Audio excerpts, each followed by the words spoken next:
Isabelle Maréchal, une vision constructive. Avec elle, notre réflexion se bâtit.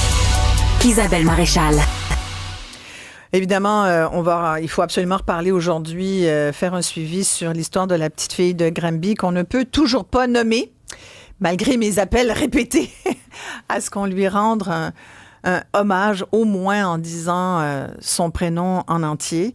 Mais bon, la loi est telle qu'on ne peut pas. Alors, on va respecter la loi. On n'ira pas à l'inverse de ça. La petite fille de Granby qui a été, je vous le rappelle, assassinée par sa belle-mère qui purge une sentence de prison à vie sans possibilité de libération conditionnelle avant 13 ans. Le père qui est déjà ressorti. Aujourd'hui, on nous dit les choses ont changé. Depuis hier, il y a eu ce rapport de la coroner, Jeanne Kamel, qui d'ailleurs a fait état de faits accablants où elle dénonce noir sur blanc un système cloisonné où plusieurs, je dirais pas un, pas deux, des dizaines et des dizaines de signaux d'alerte qui ont été carrément ignorés, mais pas que par la DPJ, par plein de gens, les corps policiers, les institutions, bref, plein de gens. L'école qui a essayé de faire ce qu'elle pouvait, mais même là, on a fini par envoyer la petite fille chez elle, ce qui fait qu'à 7 ans, elle a été retrouvée sans vie, enrubannée dans du ruban, du tape. C'est terrible, puis je sais que vous avez été très nombreux là, à être troublés par ce rapport-là. Il y a une certaine prise de conscience, sans doute, qui est faite depuis, là. Je veux bien, là, c'est ce que nous disent certaines personnes. Hier encore, il y avait Régine Laurent, qui est l'ex-présidente de la commission Laurent, qui, il y a plusieurs années, là, a remis un rapport. En fait, en 21, il y a eu comme plus de 55 recommandations. Ça fait déjà 4 ans. Le ministre Carban qui nous disait hier, on a mis quelques-unes de ces recommandations en pratique. J'espère, ça fait 4 ans plus tard, j'espère qu'un peu, là, tu fais avancer le dossier. Ce qui est important, c'est le terrain. Qu'est-ce qui se passe sur le terrain? Parlons-en tout de suite avec Danny Roux. Il travaille à Sherbrooke et je veux tout de suite le remercier de prendre le temps de venir à Montréal, braver le trafic pour expliquer à nos auditeurs, auditrices la situation terrain. Vous êtes porte-parole, Danny, de l'Alliance du personnel professionnel et technique de la santé et des services sociaux en Estrie. On va appeler ça la PTS pour faire court. Bref, vous représentez des travailleurs, travailleuses de la Direction de protection de la jeunesse. Votre réaction par rapport au rapport de la coroner Kamel d'abord? Bien, c'est toujours un rapport qui est difficile à lire avec ce qui est dedans. C'est sûr que quand on arrive aux recommandations, on est vraiment en accord avec ce qui est mis de l'avant. Plusieurs choses, malheureusement, qui n'est pas encore mis assez de l'avant depuis 2019. Il faut comprendre que nous, en Estrie, ça a été happé de front en 2019 avec la situation. Depuis 2019, on le nomme que malheureusement, une autre drame qui arriverait au Québec, les mailles du filet ne sont pas encore assez forts pour retenir tout ça. On est encore à risque d'avoir d'autres drames qui se produisent malheureusement avec la surcharge encore, avec les mailles du filet qui ne sont pas toutes résolues, là, un peu comme c'est dit dans le rapport, effectivement. Là. Donc, vous êtes d'accord avec la coroner quand elle dit qu'une autre histoire, comme celle de la petite fille de Granby, pourrait encore arriver. Ça fait 6 ans qu'on le dit à chaque fois qu'on sort dans les médias à peu près. Alors, on n'est pas donc, encore ça n'a pas sorti. changé, là. Il y a eu des changements, mais il faut comprendre que pour l'Estrie, je vais vous expliquer, pour l'Estrie, en 2019, lorsque c'est arrivé, c'était la fusion des CIUS aussi qui arrivait. Alors, toutes les gens qui étaient dans les centres jeunesse pouvaient maintenant appliquer dans d'autres secteurs comme en CLSC, en CHSLD et tout. Lorsque c'est arrivé, on a rencontré le CIUS pour dire faut faire des choses. Ils sont en surcharge de travail depuis trop d'années. Ils tiennent plus le fort. On vient d'arriver avec un drame qui secoue tout le monde. Et les conditions de travail en centre jeunesse différaient de beaucoup avec les autres secteurs, notamment pour juste demander un aménagement de temps de travail. C'était des refus automatiques dans le temps dans les centres jeunesse. Ça a changé aujourd'hui. Mais dans le temps, c'était un refus automatique. Si tu allais en CLSC, tu l'avais. Si tu allais en CHSLD, tu pouvais l'avoir. Si tu allais dans d'autres secteurs. Et il ne s'est rien passé au départ. Au départ, tout le monde s'est assis, a dit on attend la commission Laurent. Il ne change rien. Ce qui s'est passé, départ massif de toutes nos personnes d'expérience en centre jeunesse, en Estrie, ça l'a fait très mal parce que c'est des mentors. C'était des gens qui connaissaient bien la clientèle, qui travaillaient bien, qui accompagnaient les nouveaux employés, qui étaient des mentors pour les nouveaux. Donc ça l'a fait très mal. Fait qu'on a fait vraiment un recul en estrie. Vous avez perdu estrie. Combien de monde, Dany? J'ai pas les chiffres avec moi, là, mais au courant des deux, on est passé d'environ une moyenne de 10 à 15 ans d'ancienneté en moyenne à moins de 5 ans et après ça, environ 2 ans et demi d'ancienneté, la moyenne. Alors, c'est un recul drastique d'expérience. Toute compagnie qui ont des employés, avoir des personnes d'expérience qui accompagnent les plus jeunes, c'est toujours aidant. Alors, fait que là, c'est plutôt des juniors. Et voilà, on a eu un énorme recul. Après ça, la côte à remonter, elle est énorme. De plus que ça fait plusieurs années qu'on pelletait un peu à l'avant plusieurs problématiques. Alors là, ça a été plusieurs années où l'accompagnement de nouveau a été amélioré. Ça, c'est vrai, les CIUS vont dire, oui, on a mis plus de gens qui accompagnent de nouveau, des nouvelles formations pour aider. Fait que ça, oui, il y a eu des choses là-dessus. Mais depuis 2019, on demeure encore en sous-effectif. Même si on a injecté de nouveaux postes, qu'on a plus de personnes, vous avez vu les hausses drastiques des signalements, des retenues. Fait qu'on a quand même encore trop de dossiers. Alors, c'est encore beaucoup de charges de travail là, pour ces intervenants-là. Vous me permettrez, Dany Roux, juste de dire les enfants de l'Estrie qui ont besoin en ce moment là, d'avoir des services de la DPJ Estrie attendent encore beaucoup plus longtemps que le reste des jeunes au Québec. On parle de délai d'attente pour une évaluation en région qui était de 107 jours à la fin du printemps, fin mai. 3 fois plus que la moyenne provinciale. Effectivement. 107 jours, là, c'est énorme. C'est énorme. Et là, on parle de la liste d'attente à l'éval-orientation. On ne parle pas présentement. L'application des mesures, c'est les gens qui ont eu des jugements ou que la famille sont suivis la DPJ qui sont en surcharge de travail présentement et qui peinent à donner l'intensité de service qui est nécessaire. Et là, on ne parle pas encore de la première ligne.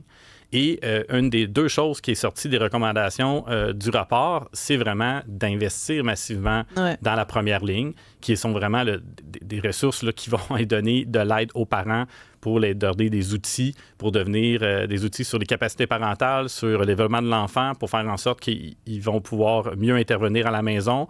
L'enfant va mieux aller aussi, puis va mieux se développer. La famille va mieux fonctionner aussi, puis va avoir un climat familial plus favorable.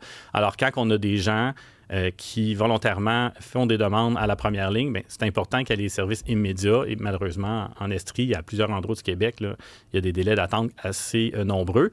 Et si on ces services-là, on va avoir peut-être moins de signalements, moins de signalements retenus, moins de surcharge à DPJ. Alors, souvent, on maximise sur les listes d'attente, mais on ne prend pas le problème dans son ensemble. Et c'est une des grandes problématiques qu'on a depuis 2019. En 2019, la première chose qu'on dit, on comprend la liste d'attente, mais si vous maximisez là-dessus, ça va tomber dans le dossier des autres à côté qui ne sont pas capables de les suivre. Alors, on a un problème à l'application des mesures. Lorsque les dossiers sont retenus à l'éval-orientation, il faut trouver l'équilibre là-dessus. Et on a toujours dit, la première ligne, elle est ultra importante. Malheureusement, il va falloir avoir des investissements. La première ligne, là, c'est les intervenants de la DPJ qui ont contact avec... c'est les intervenants du CLSC. Du CLSC? Où est-ce qu'on a des interventions qui peuvent être faites dans les milieux familiales aussi. Souvent, c'est des parents qui sont au départ volontaires. Alors, c'est des services là, où est-ce qu'on va aller dans les familles, on va outiller les parents, on va les aider à comprendre c'est quoi le développement de l'enfant, à appliquer des mesures éducatives ou un encadrement plus régulier. Et ça fait que l'enfant va se développer beaucoup plus rapidement. Alors que si on c'est donne la pas prévention. Là, ce que vous dites. Vous allez voir votre médecin de famille, il vous donne de l'aide. Vous allez voir l'urgence. Bien là, on est rendu à des PJ, puis il est peut-être trop tard pour prévenir. Là, on est en train de guérir. Alors, c'est tout ce contexte. On n'en fait pas de prévention au Québec. Mais non, puis on coupe dans les écoles. Puis on coupe dans le réseau de la santé et services sociaux où il y a des impacts directement sur les services, non seulement aux enfants, mais aussi à leurs parents quand on parle de santé mentale. Parce que c'est tout travaille ensemble. Alors, c'est vraiment le réseau en entier qu'il faut revoir. Alors, on accueille grandement les recommandations là, qui sont écrites là, par la coroner. Mais une douzaine qui s'ajoute à 55, je pense, de mémoire de celle de la commission Laurent. Puis j'en ai là, des gros chapitres là, du rapport de cette fameuse commission Laurent qui a été, dont le rapport est sorti en 2021, en avril 2021, commission spéciale sur les droits des enfants et de la protection de la jeunesse. Justement, là-dedans, là, une des premières recommandations, c'était de mettre un commissaire au bien-être des enfants. De créer aussi, il y a eu en 2022 un comité public pour suivre l'application de ce rapport. Puis hier, j'en parlais.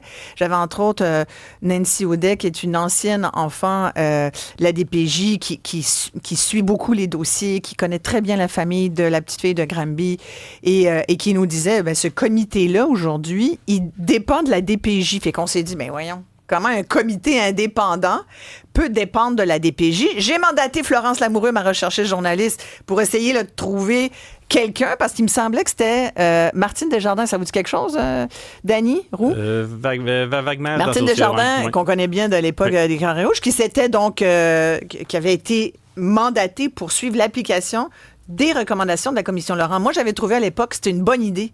Il y a 3 ans, de dire, OK, mais là, ça prend quelqu'un pour les suivre parce que sinon, ça va se perdre dans les dédales. C'est toujours la crainte que ça se perde sur une tablette et qu'on oublie ce besoin-là. Écoutez bien ça, vous allez voir, les bras vont vous tomber. Florence. Surtout l'importance d'un comité qui est indépendant. Donc, ce que Nancy Audet nous a dit hier, c'est que c'était maintenant à la DPJ, la directrice nationale, de suivre un peu les fameuses recommandations. Donc, on a essayé de retrouver la fameuse Martine Desjardins, ce comité-là. Donc, moi, j'ai écrit au M3S, en lien avec la DPJ, nous mentionnant qu'on voulait recevoir Mme Desjardins aujourd'hui à l'émission. On m'a répondu que Mme Desjardins ne travaillait pas à la Direction nationale de la protection de la jeunesse et qu'on allait essayer de faire des vérifications pour m'aider à retrouver un peu de quoi je parle. Donc, on n'avait pas l'air de savoir de quoi tu parlais. On n'avait pas l'air. Donc, moi, j'ai retrouvé une ancienne attachée de presse qui était, il y a quelques années, responsable de ce fameux comité. Puis elle me répond, cette réponse, le comité de suivi a malheureusement cessé ses activités. Vous devez vous référer à la direction de la DPJ. Donc là, je réécris au M3S qui s'occupe de la DPJ, leur mentionnant, donc, ce comité-là n'existe plus, qui s'occupe maintenant de suivre l'application des recommandations. Et on m'a répondu, je m'informe et on vous revient. Mais là, c'est quand même spécial parce que ceux qui sont supposés suivre les propres recommandations ne savent pas que c'est eux qui doivent le faire. Donc, c'est fascinant. Voilà. Mais tu sais, si c'était pas pathétique et profondément décourageant, on pourrait sourire de ça, mais c'est pas drôle. Non, c'est pas drôle du tout. Mais c'est terrible, Dany. Oui. Non, puis il doit y avoir des suivis parce que dans le plan clinique, ils ont mis des choses en place, il y a des accompagnements, il y a maintenant plus de personnes qui font des tâches de coordination pour aider. Mais on revient quand même toujours comme au même problème. Comme je dis, il manque de personnel. C'est encore écrit. On a encore la surcharge de travail. Et comme on dénonce depuis 6 ans, ce n'est juste pas un problème de dossier à l'éval-orientation.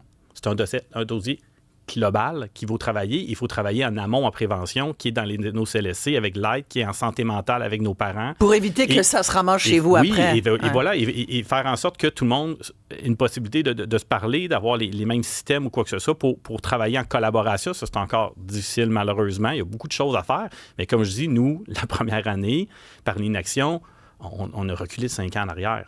Alors, il a tout fallu rattraper ça. Fait, oui, il y a eu de l'évolution, mais clairement pas au point de, lorsqu'on devait à l'Assemblée nationale, la motion en disant que les enfants, c'est notre priorité, la sécurité des enfants est notre priorité, bien, on ne le ressent pas encore que cette motion-là a été votée en 2019, de mémoire. On ne le ressent pas encore. Et dans la dernière année, ce qu'on vit, c'est des coupures sur nos enfants, comme j'ai dit. Mais quand vous entendez le ministre de la Santé et ministre des Services sociaux, ministre Carman, Lionel Carman, pédiatre lui-même, là, puis qui était... Je suis convaincue qu'il est profondément troublé, comme tout le monde, là. Il n'y a pas de mauvaise foi, là, mais je ne sais pas s'il est capable de régler ça, là, visiblement. Il y a une question de capacité ici, là, je ne sais pas, ou de volonté politique, mais quand il dit... Il y a aussi les leviers politiques pour l'appliquer. C'est le questionnement qu'on a. Parce qu'en rencontre avec M. Carman, il est très à l'écoute, mais on ne sent pas... Mais c'est le ministre, si lui, il les a pas, qui les a, là? Effectivement. Mais pour nous, il faut protéger. Mais quand il dit, sincèrement, là, ça va mieux, donc il n'a pas raison de dire ça.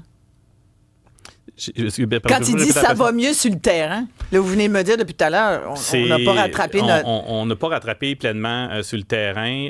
Malheureusement, on est encore avec des difficultés comme dans le temps. On n'a pas toutes les mailles du filet qui sont comblées encore, mais on a sur le terrain, quand on y va et qu'on regarde les équipes, là, on a des équipes qui sont vraiment dévouées, qui aiment la clientèle, qui se donnent, puis à chaque jour aussi, qui sauvent, on ne le voit pas, mais qui sauvent des enfants, qui créent des liens avec les familles, qui fait des modifications, qui accompagnent ces familles-là à mieux aller, des enfants à retrouver leur famille. Des fois, c'est des enfants qui vont être placés en majorité, mais on est rendu là. Alors, il y a plusieurs choses qui sont faites par ces intervenants-là, puis malheureusement, encore, je trouve aujourd'hui, il n'y a pas encore de valorisation assez forte dans la société, parce que ça prend l'attraction de personnel, et ces gens-là sont incroyables. Moi, je peux vous dire, là, j'ai eu depuis l'année dernière avec Florence, on s'occupe beaucoup des cas de DPJ. J'en ai des centaines de personnes qui m'ont écrit des histoires à tel point qu'on se dit, on va s'ouvrir faudrait quasiment, pour répondre à tout le monde, qu'on s'ouvre un bureau là, pour vous venir en aide puis vous seconder. Mais c'est pas notre travail. Notre travail, c'est autre chose. Mais c'est d'en parler, de donner la parole aux gens qui le vivent. Mais il faut faire des enquêtes. On n'a pas forcément les moyens, nous, comme médias, de le faire non plus. Mais au moins, je lis ces commentaires-là. Encore depuis hier, j'en ai reçu, là. Et les gens m'écrivent sur mes réseaux sociaux et ils me disent des choses, des gens qui se font enlever leur bébé. Mais des fois, tu as envie de dire, OK, pourquoi? Alors que dans le cas de la petite fille de Granby, on l'a arrachée à sa grand-mère chez qui elle était bien parce qu'on estimait que le père devait avoir le droit d'avoir sa fille. Il y a eu la garde totale. Je sais que c'est pas vous là, qui avez décidé ça, que c'est un juge, mais comprenez, ça fait partie de l'histoire aussi. Ça fait partie de tout ça. Là. Et c'est aberrant. Fred, on a beaucoup de commentaires. Oui, exact. Puis on voulait revenir là-dessus après la pause. Donc, écrivez-nous 1-877-827-2346, 1-877-827-2346, 1-877 Cube Radio. On sait que ça vous fait réagir et on est là pour vous. C'est sûr que c'est des sujets là, qui bougent beaucoup les gens qui nous écoutent, alors merci de réagir aussi fort. Toi, il y a Éric qui dit, on sait que le problème de la DPJ, c'est pas les gens qui y travaillent, c'est la bureaucratie qui tue l'humanité du travail de ces gens-là. S'il y avait un peu de pouvoir pour ceux qui en ont vraiment, s'ils avaient un peu de pouvoir, peut-être que on éviterait d'enlever justement des enfants à leur famille. Voilà. N'hésitez pas à nous écrire, effectivement, 187 Cube Radio et à nous appeler si vous avez des histoires de DPJ à raconter. On est là pour vous. À tout de suite.